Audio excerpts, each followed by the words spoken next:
রণবীর কাপুর রাম আর যশ রাবণ কেমন হবে মহাকাব্যের এই চরম মুখোমুখি লড়াই। আর দীর্ঘ প্রতীক্ষার পর যখন শুভ সূচনা হয় তখন কেমন থাকে অনুরাগীদের উন্মাদনা। নীতিশ তিওয়ারির স্বপ্নের প্রজেক্ট রামায়ণের প্রথম টিজার সামনে আসতেই পুরো চলচ্চিত্র দুনিয়ায় এক তুফান উঠে গেছে।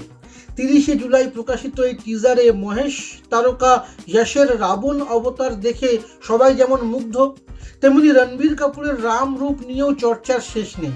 খোদ আলিয়া ভাটও সামাজিক মাধ্যমে ছবিটির টিজার শেয়ার করে নিজের আবেগ ধরে রাখতে পারেননি।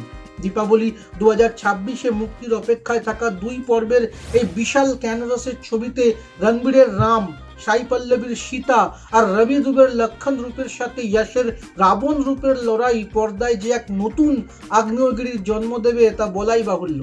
ভক্তদের মতে ভারতীয় পৌরাণিক গল্পকে বিশ্বমানের স্কেলে তুলে ধরার এই প্রয়াস বলিউডের ইতিহাসে এক নতুন যুগের সূচনা করতে যাচ্ছে।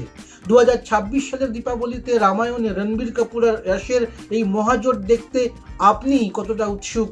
কমেন্টে আপনাদের মতামত লিখে জানান।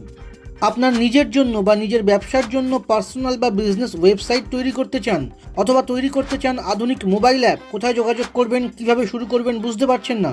যোগাযোগ করুন নিচে দেওয়া ফোন নাম্বারে। আপনার সমস্ত প্রশ্নের উত্তর পাবেন এখানেই।